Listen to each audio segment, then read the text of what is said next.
if one day society deemed the prohibition of women pursuing education as a social norm?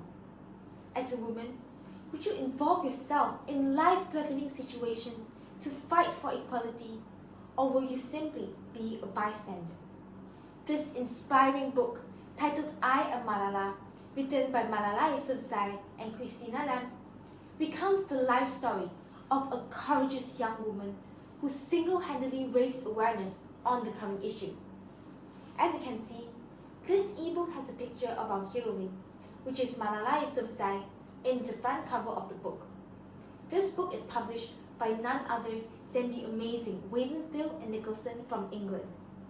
This book has a total of 195 pages, covering 4 main stages of Malala's life.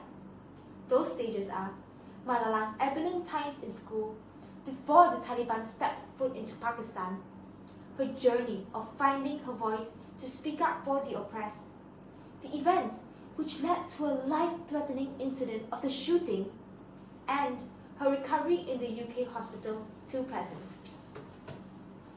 Malala Yousafzai used to be an ordinary teenager, like most of us, who loves the color pink and deals with the occasional boy trouble throughout her growing years.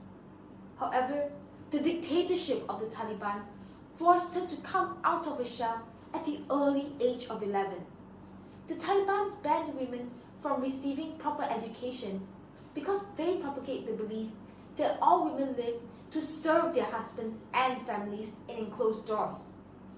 With that being said, the women in Pakistan did not have the freedom to pave their own future through education. Instead, they are only taught to cook, do the house chores, and bear children. Being confined and limited by the beliefs of the misogynist tyrants, Malala voiced out her concerns for the women in Pakistan through various interviews. She reported her daily life in Pakistan to national and international news channels under a pseudonym. But that didn't stop the Taliban from sending her endless death threats, until one fine day, a Taliban mercenary shot her 3 times in the face. Miraculously, the bullets missed her brain. Malala was diagnosed with disseminated intravascular coagulation, which caused her to have temporary speech impairment, and the left side of her face became slightly distorted. Malala received intensive care in the UK hospital and has lived there since then. I enjoyed reading this book because it is not like any other biography I read before.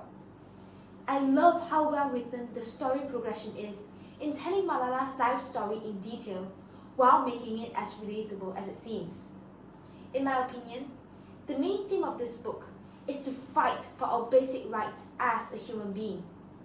This message is clearly conveyed in the chapter where Malala starts to speak up and defend her rights to education. The part that I enjoyed most in this book was during the period where Malala was fighting for her life from the fatal gunshot and her recovery after that. I am impressed by Malala's strong will to live and her resilience in going through her trauma. However, in my humble opinion, I think this chapter is a little too lengthy and can be slightly simplified to make it more exciting.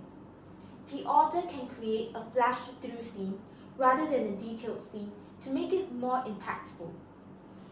Malala Yousafzai, a lone figure, has brought light into this controversial topic that we have avoided for many generations. I admire her courage and determination to fight for women's rights to education. She believes that through education, women can be liberated from traditionally oppressed roles and misogyny. If one man can destroy everything, why can't one woman change it? I love this quote so much from the book because it has truly left a great impact in me. This quote itself embodies female empowerment, and it inspires us to question and challenge the social norms. This book tells us that if an ordinary 11-year-old girl from a small village in Pakistan can leave such a huge impact in the world, surely each and every one of us can make a difference. Thank you.